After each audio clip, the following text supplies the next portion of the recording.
وأياديه المتكاثرة وبلده الغامرة، والصلاة والسلام على سيد أهل الدنيا والآخرة سيدنا وشفيعنا ومولانا محمد وعلى آله وصحبه الأنجب الزاهرة. أما بعد، فقد قال الله تعالى في كتابه العزيز وهو أصدق القائلين: أعوذ بالله من الشيطان الرجيم، بسم الله الرحمن الرحيم. سبحان الذي أسرى بعبده ليلا من المسجد الحرام إلى المسجد الأقصى الذي باركنا حوله لنريه من آياتنا إنه هو السميع البصير. صدق الله مولانا العظيم. Al-Mukarramun yang sama-sama kita cintai, kita hormati, kita muliakan guru-guru kita, khusus guru kita, orang tua kita, Fadilatul Mukarram Ja'alallah Kiai Haji Ahmad Sanusi, hafizahullah wa ta'ala bituli hayatih wa nafa'ana bi'ulumih wa katharallah bi'amthalih. Doakan beliau panjang umur, sehat walafiat, ilmunya berkah bagi kita semua, amin ya rabbal alamin. Bidal Mukarram Al-Ustaz Rahman, Al-Ustaz Muhammad Yusuf, Al-Ustaz Haji Andre, umur sehat walafiat, sehingga Allah takdirkan pada malam hari ini kita sama-sama dapat berkumpul di tempat yang mulia, Baitul min Buyutillah, yang penuh dengan rahmatnya Allah Subhanahu wa ta'ala. Sebagaimana ketika kita memasuki pintu masjid ini, kita berdoa, Allahumma ftahli abwab rahmatik. Tentunya pada malam hari ini kita berkumpul, harapan kita, kumpulnya kita senantiasa selalu mendapatkan keridhaan dan maghfirahnya Allah Subhanahu wa ta'ala. Amin ya rabbal alamin. Salawat dan salam semoga selalu tercurah keharibaan junjungan kita baginda Nabi besar Muhammad sallallahu alaihi wa alihi wa sahbihi wasallam.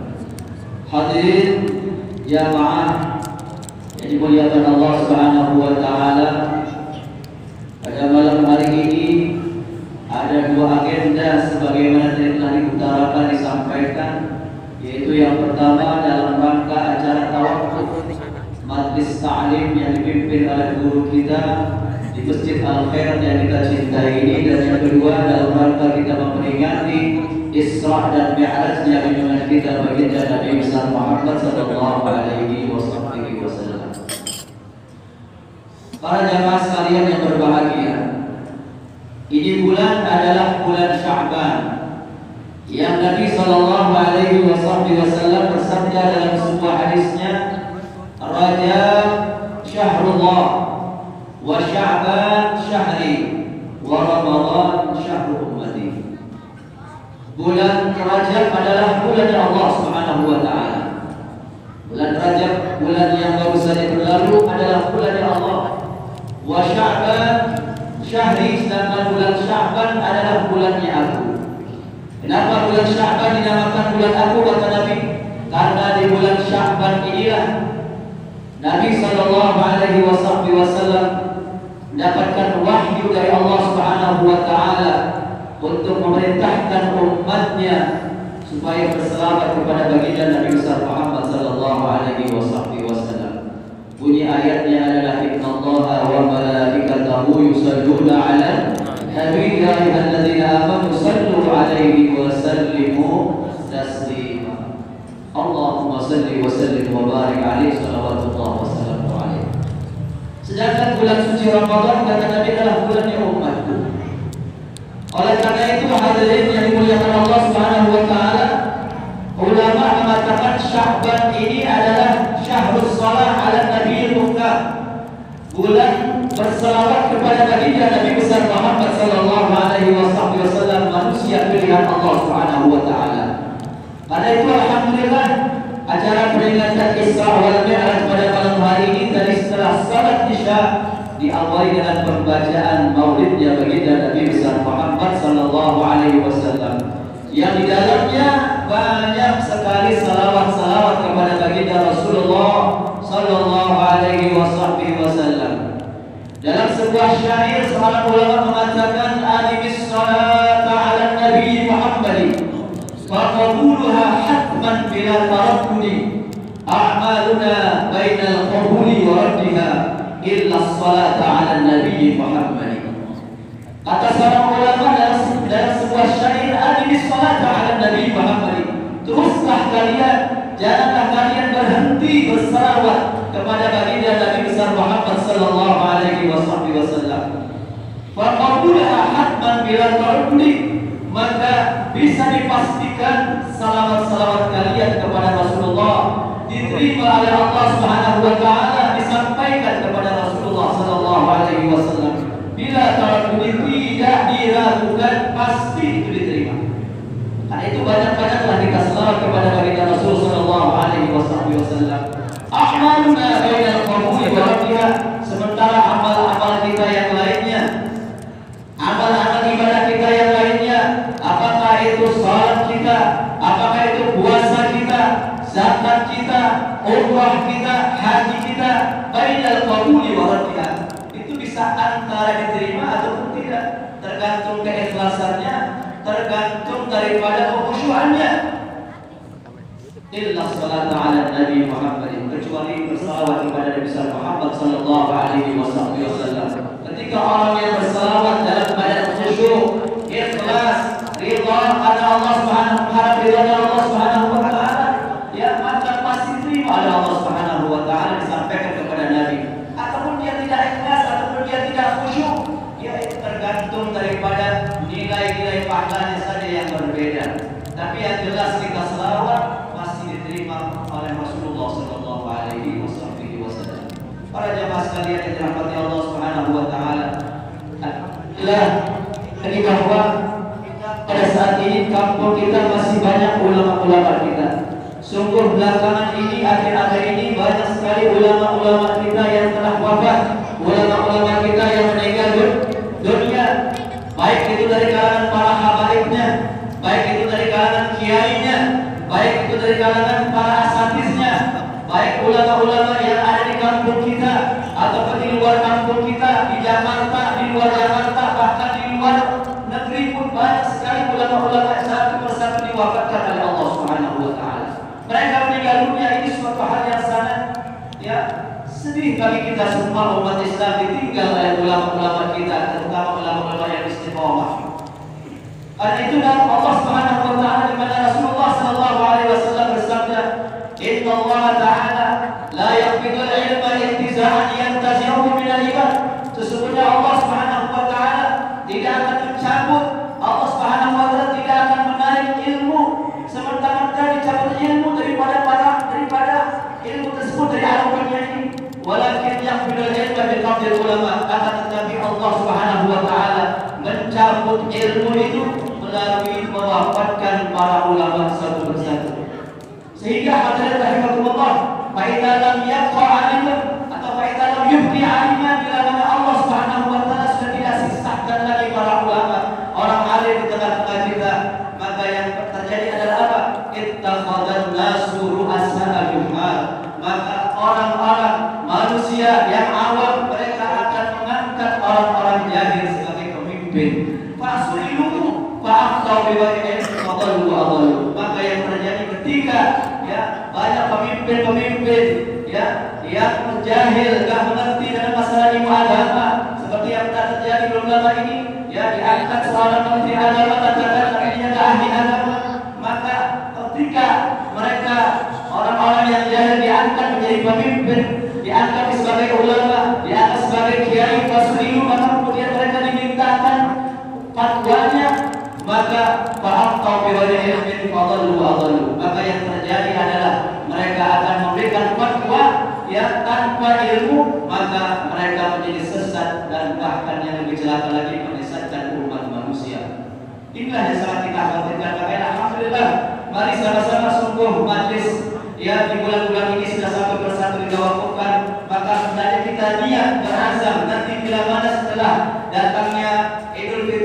Syawal nanti, maka kita azam, mari sama-sama kita hadir di majelis-majelis ilmunya para ulama.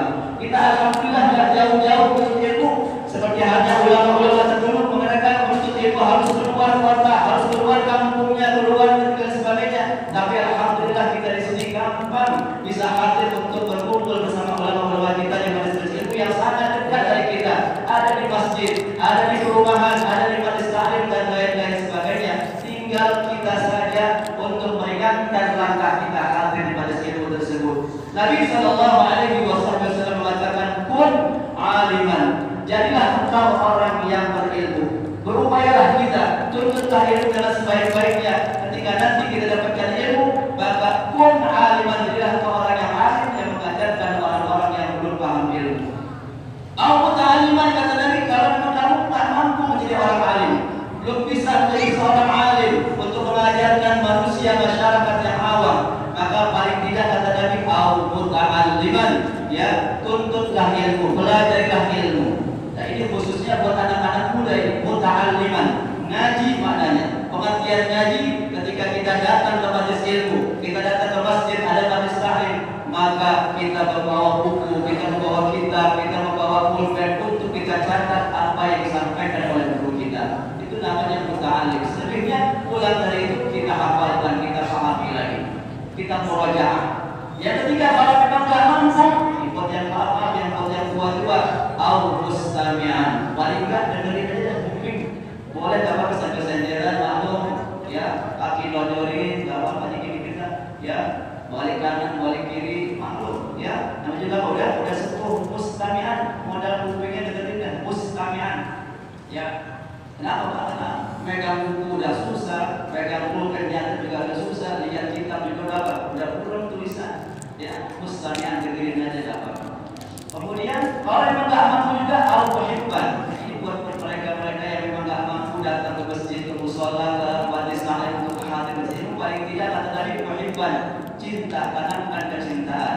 Cinta kepada siapa? Cinta kepada majelis ilmu, cinta kepada orang yang berilmu, cinta kepada orang yang menuntut ilmu, cinta kepada orang yang mendengarkan ilmu.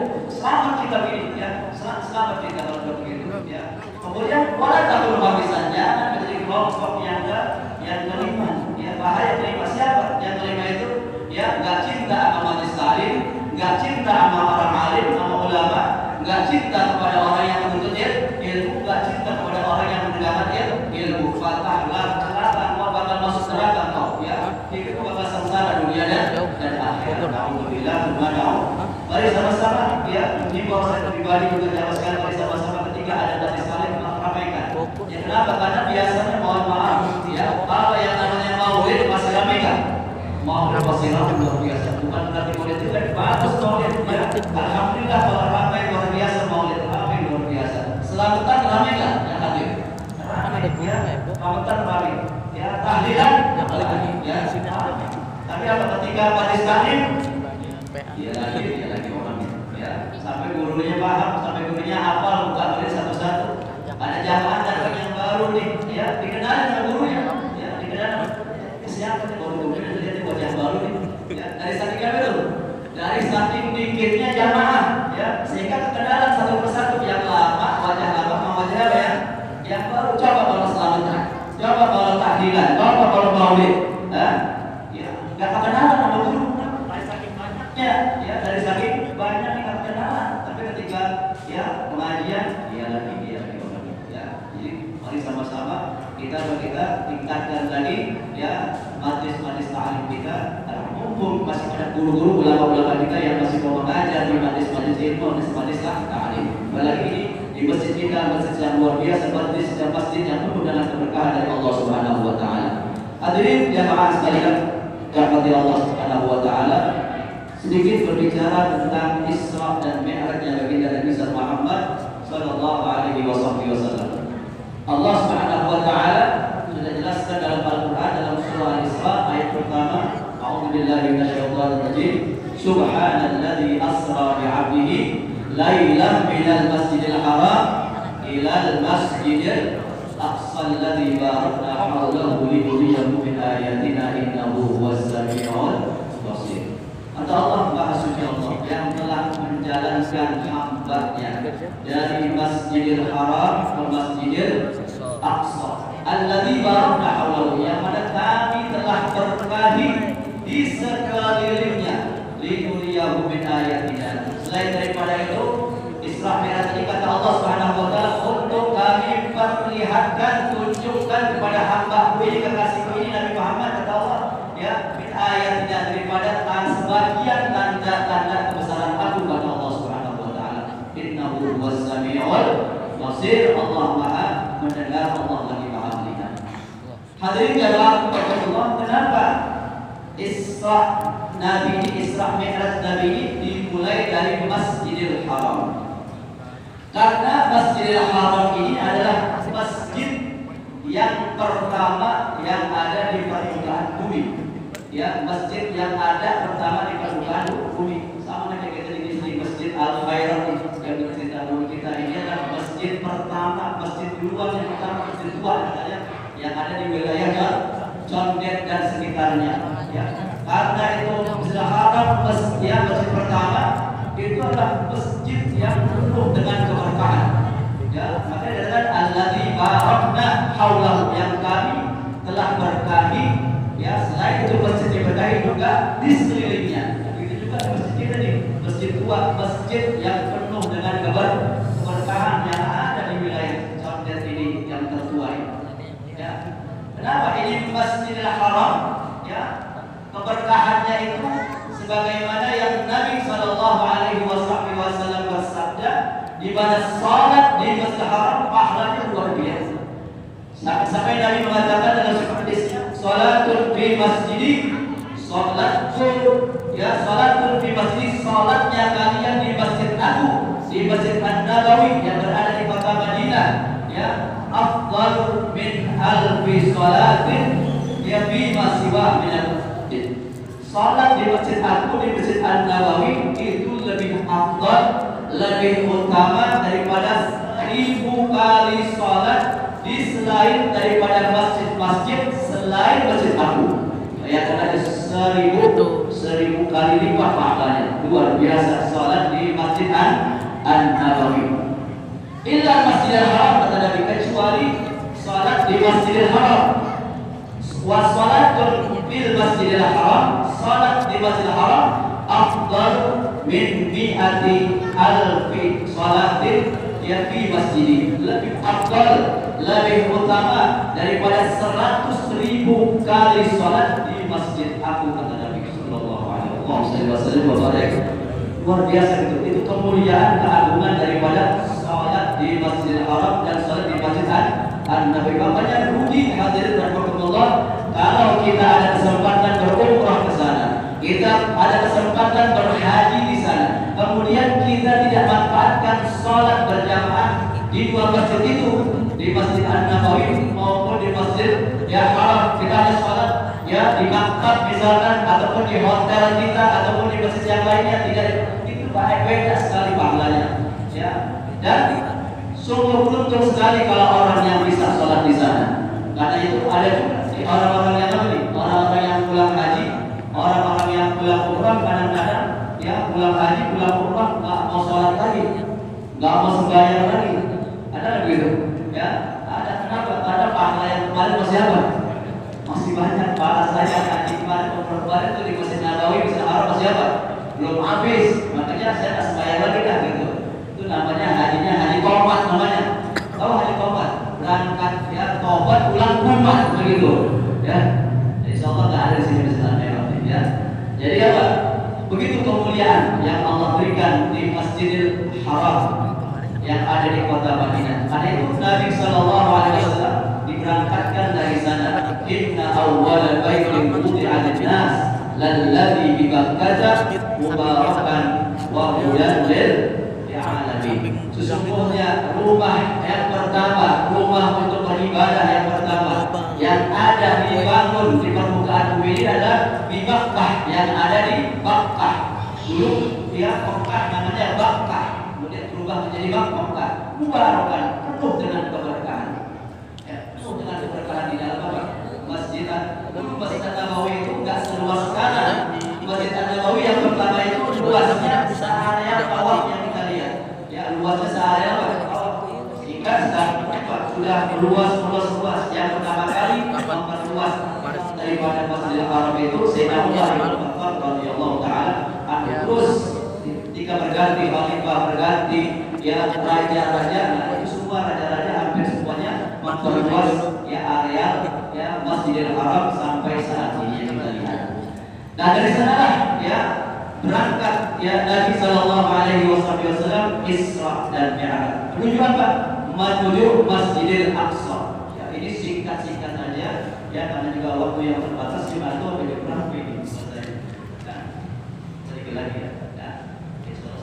Jadi sebelum Nabi Sallallahu Alaihi Wasallam sampai di Masjidil Aqsa, Nabi itu diajak singgah oleh malaikat Jibril. Pada saat itu yang nemenin malaikat Jibril, ya pakai kendaraan namanya apa bu? Buruk yang datangkan binatang yang berwarna putih, ya yang tingginya itu nggak jauh tinggi daripada binatang keledai, ya diambil dari apa?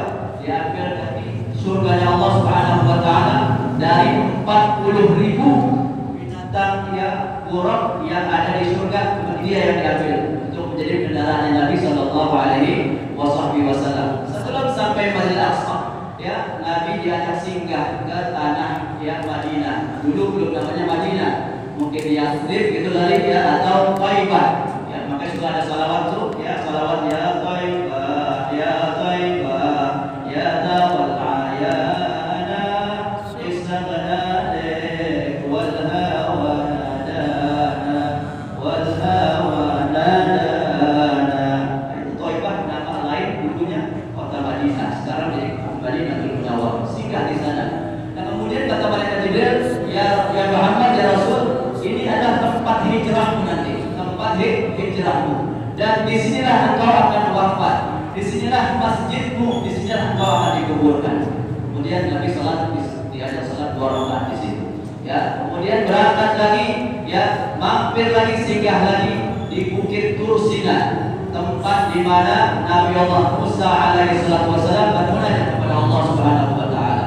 Kemudian salat lagi di situ 2 rakaat. Itu tabarukan supaya mengambil keberkahan. Jadi yang namanya tabaruk dari dulu adanya. Ya, buat kita ahli sunnah wal jamaah itu bukan hal yang baru, bukan hal yang asing buat kita kalimat tabaruk mengambil keberkahan. Kemudian berangkat lagi sebelum sampai di Masjidil Aqsa, mampir lagi singgah lagi di Baitul Laham. Istilahnya sebutnya Bethlehem, tempat kelahirannya Nabi Allah Isa alaihi wassalam. Dan setelah itu barulah Nabi berangkat ke Masjidil Aqsa. Nah di Masjidil Aqsa hadirin rahimakumullah, di sana sudah ada para malaikat sedang menunggu Nabi Sallallahu Alaihi Wasallam. Di sana juga sudah ada para arwah roh-rohnya orang-orang mukmin, orang-orang saleh. Dan di sana juga kumpul para nabi-nabi dan para rasul-rasul. Bahkan bukan sebatas rohnya saja, arwahan wa ajsadan, rohnya berikut jasadnya juga kumpul. Ya, rohnya jasadnya para nabi, para rasul pun ada di sana. Ya, jadi mereka bukan rohnya saja, para nabi, jasad juga. Kenapa? Dalam rangka ingin bertemu dengan baginda Nabi besar Muhammad Sallallahu Alaihi dengan izinnya Allah Subhanahu Wa Taala. Nah selesai sampai di sana, Nabi masuk ya diiringi oleh para malaikat, kemudian disambut oleh para nabi-nabi dan para rasul-rasul dan para arwah orang-orang mukmin yang sudah berada di Masjidil Aqsa. Dan ketika itulah Nabi SAW diminta dan disodorkan oleh malaikat Jibril untuk mengimami ya para nabi-nabi, para rasul, para malaikat dan juga semua yang hadir pada saat itu di Masjidil Aqsa. Ini menunjukkan ya Allah akan memberitahu itulah kemuliaan daripada besar Muhammad Sallallahu Alaihi Wasallam. Singkat cerita, hadirin rahimakumullah, bahwa ya setelah ya Nabi salat di Masjidil Aqsa, kemudian Nabi Sallallahu Alaihi Wasallam disodorkan 2 macam minuman. 2 macam minuman. Yang pertama adalah air susu. Kemudian yang kedua air khamar. Ya, maka Nabi Sallallahu Alaihi Wasallam mengambil air susu. Ketika itu langsung saja malaikat itu katakan, asabtal fitrah ya Rasulullah. Ya Rasul, engkau telah dibimbing oleh Allah Subhanahu Wa Taala. Engkau telah mengambil ya bejana minuman yang benar, yaitu fitratul Islam. Ya, engkau tidak mengambil minuman khamar yang pada akhirnya nanti kalau engkau mengambil khamar bakal celaka kamu jauh umatmu. Pada akhirnya hadirin rahimakumullah, jadi dapat minum khamar nih dari dulu sudah apa? Sudah tidak diperkenankan, sudah diharamkan, masa kita sudah dilarang. Yang Nabi aja tidak mengambil. Karena itu ya di zaman sekarang ini kita tahu lah beberapa minggu yang lalu sempat ramai itu bahwa yang namanya khamar dilegalisasikan investasinya dan kita khawatir sekali kenapa karena khamar itu cuma yang tidak disukai oleh Allah, terkait oleh Allah Subhanahu ada 10 hal yang berbeda dan ada 10 hal yang berbeda dengan khamar yang dilaknat oleh Allah Subhanahu wa taala. La'anallahu al-khamra, Allah Subhanahu wa taala melaknat minuman khamar, wa syaribaha, dan orang yang mengkonsumsinya.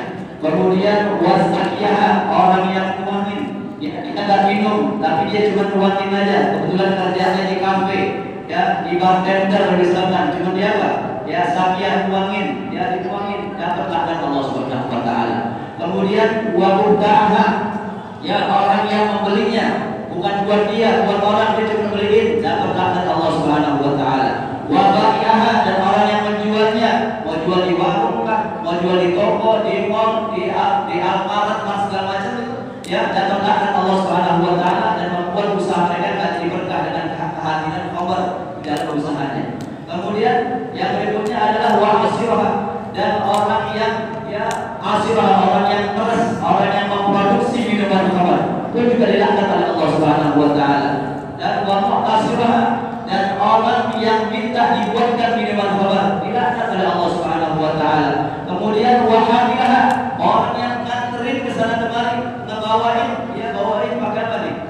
Buat konsumen, bawain atau nganter ke sana kemari dengan mobil dari satu toko ke toko, dari satu warung ke warung, dari mall ke mall, dapat laknat Allah Subhanahu wa taala.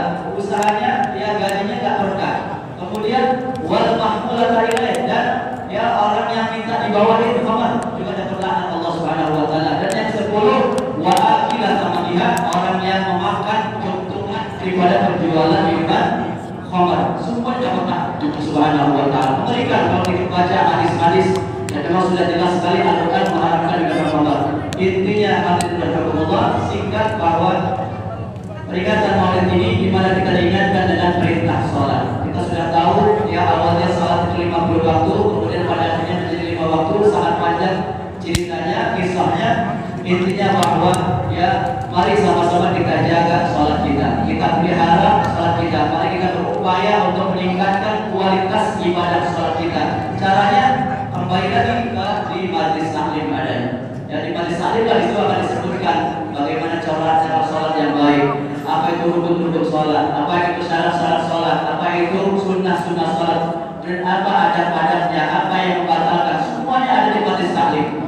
Untuk sempurna ibadah sholat kita, disitulah adanya. Tentunya kita berharap mudah-mudahan Allah Subhanahu wa taala pertemukan kita dengan bulan suci Ramadan. Ya Allah, pertemukan kita dengan bulan Ramadan tahun ini dan tahun-tahun yang akan datang, dan biasa bertambah takwa kita, iman kita, ibadah kita kepada Allah Subhanahu wa taala. Dan juga ulama-ulama kita dijaga, dipelihara oleh Allah Subhanahu wa taala, sehat walafiat, habibuna rizq, yang mudah-mudahan juga dan para habib yang lainnya dalam pujian Allah Subhanahu wa taala diberikan kesabaran, ketabahan, panjang umur, sehat walafiat, diselamatkan oleh Allah Subhanahu wa taala. Al-alamin. Ini saja disampaikan, kurang lebihnya mohon dimaafkan. Alhamdulillah wa iyyakum ajma'in. Assalamualaikum warahmatullahi wabarakatuh.